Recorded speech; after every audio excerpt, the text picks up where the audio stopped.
Vas-y. Voilà, donc je me présente, man la Alioune Badara Sène bon nekk Ascol-Pire bu Pikine waaw di présenté wu aussi ci wàllum élevage waaw ci wàllum pigeon colombophiles en tant que membre d'Ascol-Pire en tant que président d'Ascol-Pire aussi de Pikine waaw di présenté wu ci wàllum pitax yi ndax li tax xëy na peut-être ñu bëri am na si ñu comprendre am na si aussi ñoo xam ne xëy na comprendre ñu ko aussi te da ciy baax aussi leeral gi bu ko defee gars yi mun koo xam ñun ci la ñuy yóbbu lu mu doon xam la mooy ci suñu mbébét ak la mooy ci suñu objectif en même temps aussi xam ci aussi fan lañ bëgg a yegg aussi ndax ñu bëri dañuy jàpp ne pitax moom xale ko war a yar waaw dëgg la xale ko war a yar mais léegi dootul affaire xale surtout colombophiles soo seetloo mag ngee ci ëpp en général en Europe mag ñi ngay gis les vieux mais gis ñu nekk ci waaw à un certain âge da ngay xam ne ñii amatul lu ñu def ñu daw sëgg ci colombophiles bi waaw sëgg ci ngir lan ngir atteindre benn chose maanaam ngir benn but moo tax ñu daal ciy dugg ñu nit Sénégal xëy na yéex nañ cey jot mais da ciy baax boo ko defee ñenn ñi xam ca la ñuy yëngu lan la ndax ñu bëri soo leen waxee pitax la ñuy yëngu lañ lay jot wax mooy lan pitax waaw loolu daal affaire xale la waaw xëy na peut-être duñ comprendre mais lii da ciy baax pour ñu leeral ngir lan ngir ñi nga xam ne xamuñu woon xam ca la ñuy yëngu lu mu doon leeral ngir lan ñu xam ñun ci li ñuy yëngu lan moo tax ñu dugg ci dañ koy yar nag benn pour amul maanaam ngir bëgg-bëgg ñaareel aussi ngir lan ngir bañ dugg ci ay détails ndax jur moom tant que yaa ngi ci rek yu bëri dañ ci moytu benn muy li nga xam ne lislaam gën na ko bañ muy jëw dugg ci yëfu jàmbur dugg ci ay mbiru jàmbur ndax soo nekkee ci say pigeon sa objectif yëpp mooy lan su ma wàccee kat naa xalaat nan laay duggee sama gaaf naa xalaat nan laay xonte samay pigeon naa xalaat xool samay pitax ba xam wër nañ wala wëruñu te yaakaar naa loolu jaamu yàlla mënu ko weesu jaamu yàlla mënu te weesu yow soo ñëwee fekk ay mala di leen jox ñuy lekk di leen jox ñuy naan donc jàpp naa ne loolu jaamu yàlla bi jiitu la à l'occurrence soo demee màkk waaw fii gën di mbindeef nekk yonent bi sallallahu alayhi wa sallam lan koy njëkk a gis mooy pigeon yi ngay gis gars yi teg leen sànni leen di leen xont di leen jox ay lekk mais du dañ leen di jox lekk noonu rek ngir daal ngir di leen ko sànni noonu déedéet mais am na lu ko waral ndax loolu ngay def noonu jaamu yàlla la xont ko nga leen di jox soo ko xamee ak soo ko xamul yëpp pigeon yi ñu ngi lay ñaanal mala dafa doon loo xam dafa am solo képp kuy doomu aadama rek war nga ko mën a yor ndax lu tax dañ ciy jaamu yàlla aussi mais ñun nag ci fi ñu nekk nii maanaam pigeon yii ñu nekk ñun waaw dañu nekk ay pigeon yoo xam ne pigeon de course la maanaam moom la ñuy wax colombophiles ñenn ñi naan ko colombophiles yi ndax colombophiles mooy lan mooy loo xam ne da nga ciy nekk ak say morom nekk ak say nawle nekk ci ay doomu aadama yi aussi ngir lan ngir course lañ ciy def dañ ciy course gi nag dafa bëri façon li ñuy courser aussi maanaam du da ngay jël sa pigeon rek dugal course déedéet maanaam da nga koy saytu xool pigeon yi ngay courser xool lii bi ngay courser aussi ndax da ciy am solo maanaam pigeon yi ngay courser dañoo war nekk de très beaux pigeons maanaam des pigeons de qualité maanaam des pigeons yoo xam ne da ngay xam ne ñii may compétir yi mën nañ li ñuy def aussi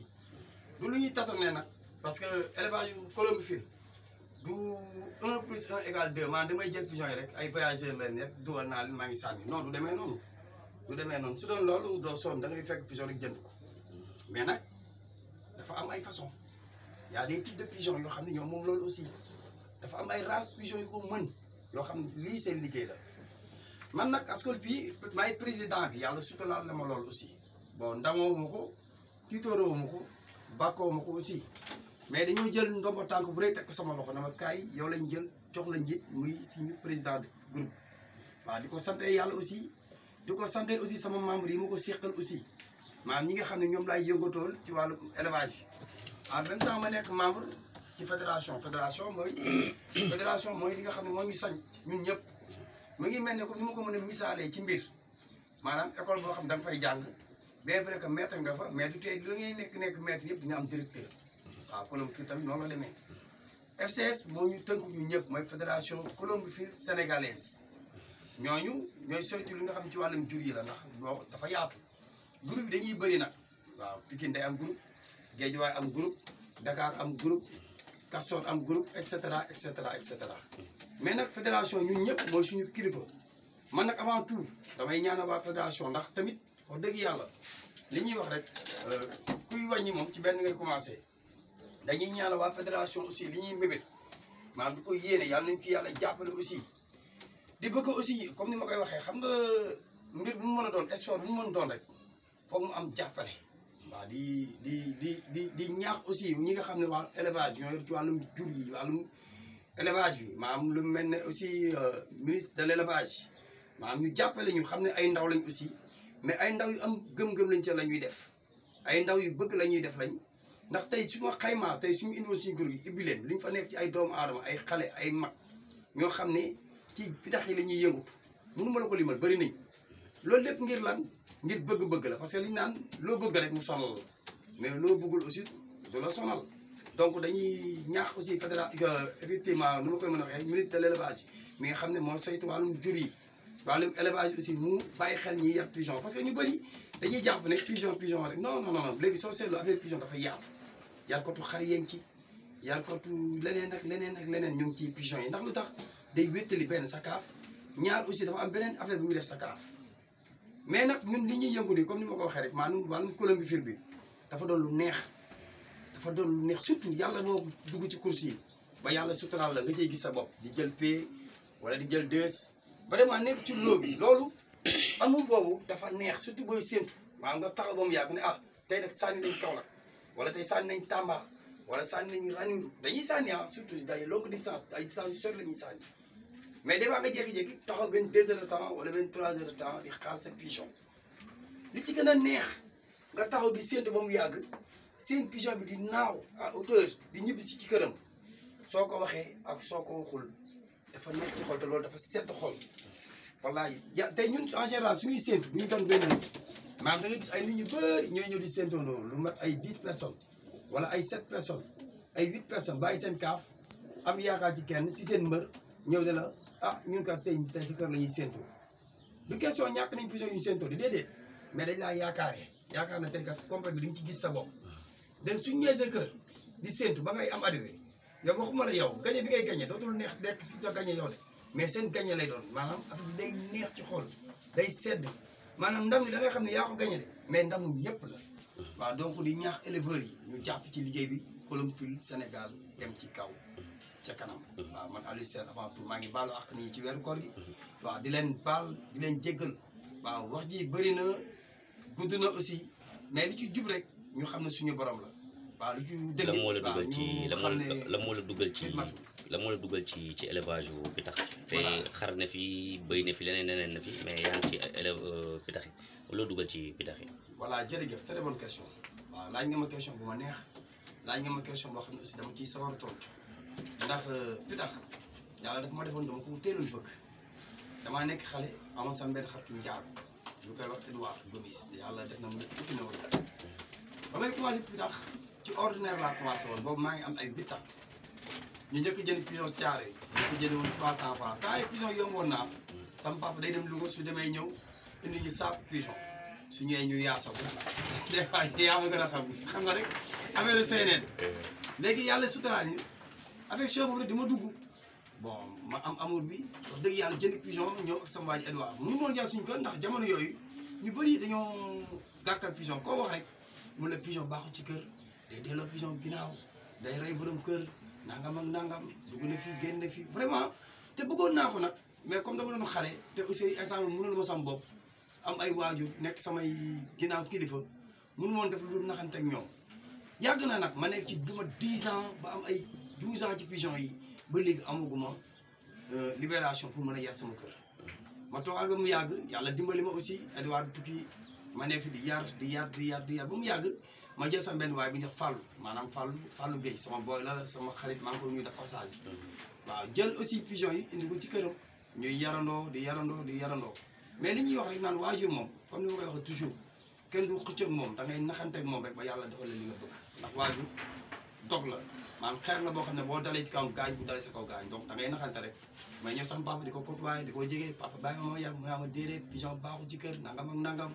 ma ne ko waaye sëñ bi teg maa jàppale rek bëgg naa ko de sama xaalis ciy dugg des fois yàlla suturaama jëndoon naa benn paire pigeon boo xam ne 150 000 ba ma koy jënd ñëpp tax seen gémmiñ naan waa ji dafa dof lu tax yarul xar kii xaalisam baaxul xaalisam barkeelul mais boobu man xam naa li may dugg ndax li tam xam naa ko mooy xam naa ne un jour dans les jours bis dina jot dina ma jariñ ndax li ñuy wax rek comme jaay ko di socc bi mooy jaay soccam ba gëm ko mu jariñ ko waxuma laa koy yar pitax donc aduna damay lancer appel loo gëm rek loo gëm xam waxuma loo gëmul dama ne loo gëm yàlla suturaal la ci wallahi azim loo gëm yàlla suturaal la ci ba ma ci nekkee vraiment di liggéey di jënd ay pigeon 100 000 di dugal ci kaaf gi dama koy nëbb nag parce que bon comme xale laa woon maa ngi doon for di jot suma wërsëg bugg moo sumay parents xam ne maa ngi investir mais boobu lépp may def parce que amour laa ci amoon naa du woon xaalis bi mais amour bi moo ma ciy neexoon man lu génnoon rek bu ñu ne pigeon bi moo gën a cher rek damay def le tout ba dem am pigeon boobu léegi nag par la suite ci laa dem ba mu yàgg sama benn waay bi ñu wax ma Penda ak Aline Faye aussi maa ngi leen di lancer de message aussi di leen nuyu waaw commencé ma dugal ci affaire yi na ma seen yow da ngaa dof ma ne leen lan la ñun ma ay pigeon yi nit ñi bàyyi nañ leen yow ñëw ci colombe fil bi dafa neex soo ci duggee sa pigeon yëpp di nga leen jaay ma ne ah saa yi bàyyi ma ci couleur gi rek bon benn instant ma jékki-jékki nag gis leen ni ciy démontré wu di ci gis seen bopp ci colombe fil bi nekk Ascol ban vraiment affaire bi neex ma boobu yàgg ma ne daal comme man yar rek laay def pitax laa bëgg te lépp pitax la kon naa génne couleur yi dem ma dem ci sama benn grand bu ñuy wax Alla Gaye parce que Aline Faye moom fa yowoon mu ngi nekkoon Parcelles aussi maa ngi koy nuyu moi gis ko benn jour ñu interview ko comme nii ah bon mu dugg télé wane 2S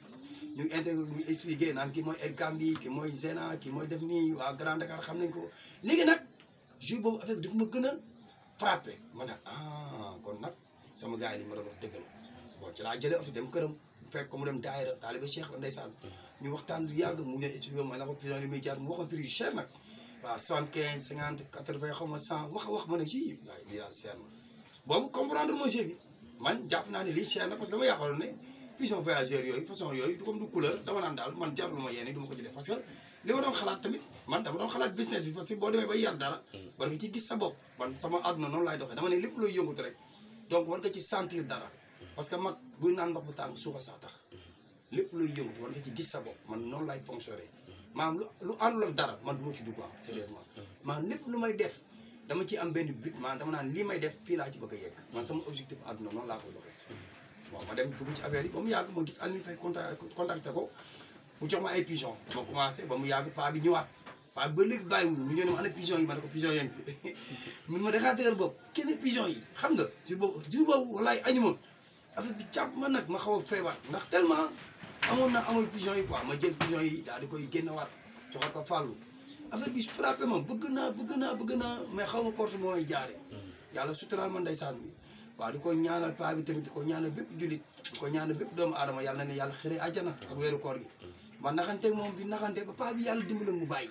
may naxante moom na ma ah ana pigeon yi ma ne ko pigeon yi nga fee parce que tamit mooy li may wax rek waajur moom doo xëccoo da ngay naxante rek may naxante di naxante ba yàlla suturaal ma wallahi paa bi na ma garaaw léegi comme demee ne nii te xam naa li ba nga koo yar te pourtant nag instant boobu man bon responsable la mënoon naa dema sama bopp mënoon naa ne ah comme paa bi demee ne di bàyyi ma kii nii defuma ko demoon naa sax ba loué place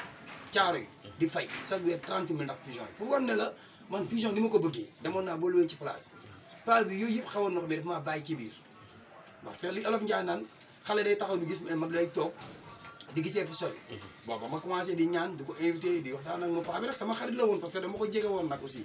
bon may naxante di naxante moom ba yàlla suturaal ma mu bàyyi ma commencé yar ci kër gi la waaw waaye alhamdulilah ba ma commencé yar ci kër gi mooy li ñuy wax rek waaye ji lu mu dugal loxoom rek barke da ciy wàcc ndax bu la ñaanalee yàlla teg ci loxo mais su la ñaanul it doo ci gis dara yàlla suturaal ma wax dëgg yàlla ba ma naxante ba mu may ma loolu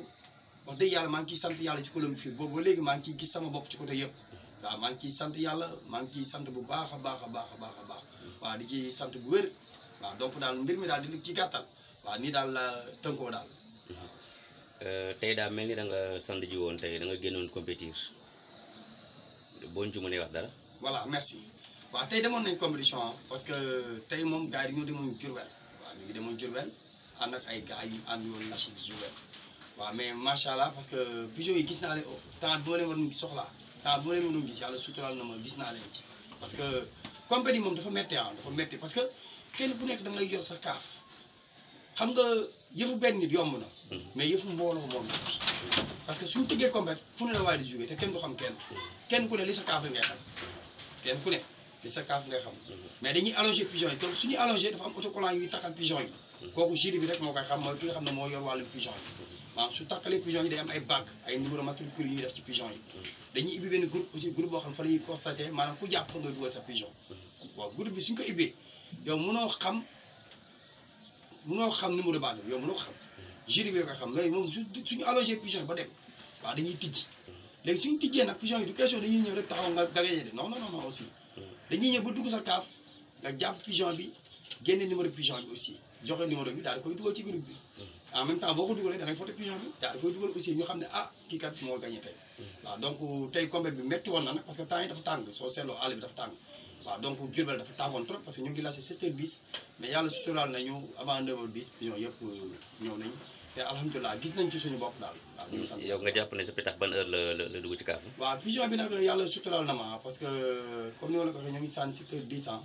waaw 7h10 la ñu lâché moo doon heure lâché bi waaw ba ñu sànnee 7h10 waaw minimum 9h avant 9h10 pigeon yi dugg nañ ci kaaf bi ah. daw ñu 2 heures de temps 2 heures de temps mu ngi wàññi 2 minutes. waaw man ci laa am arrivé ah.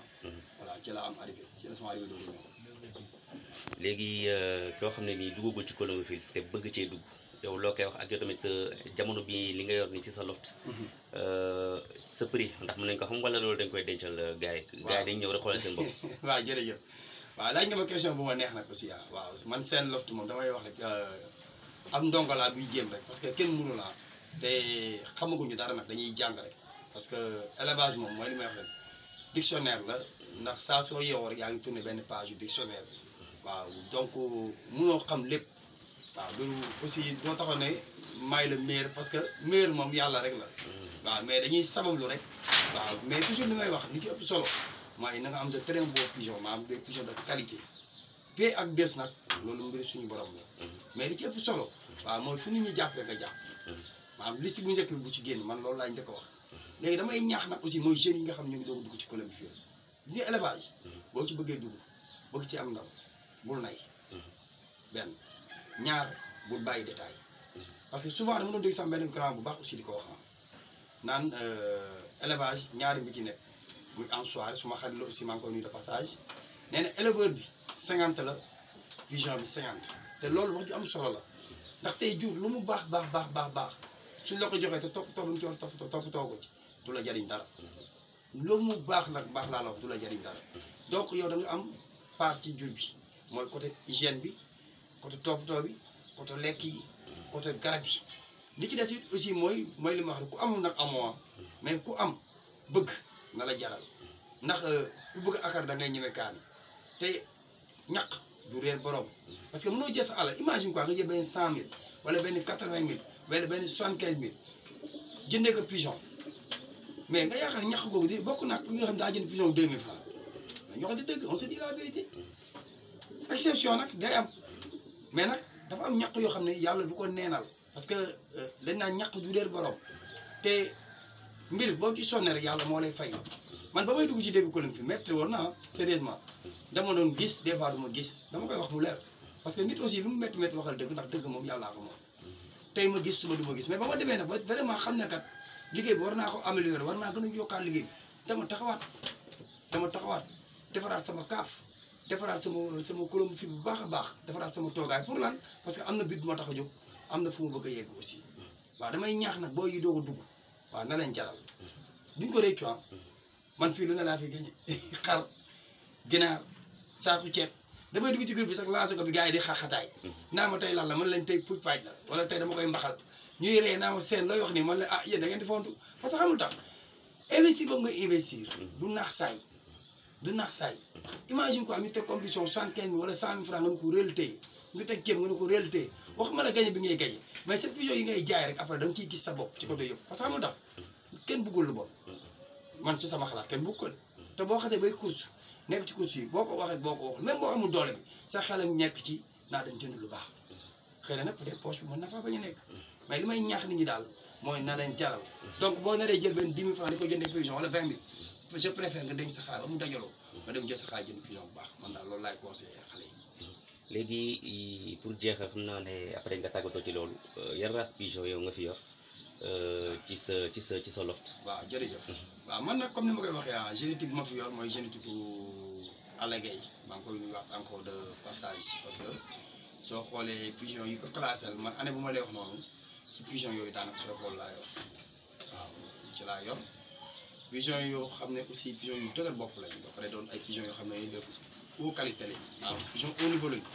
waaw am na nag ay recours yu ma defaat parce que mooy li ñuy wax rek ku yokk cere doole ñeex waaw ni ko Olof Njaay di waxee parce que boo nekkee ci mbir du ci yëngatu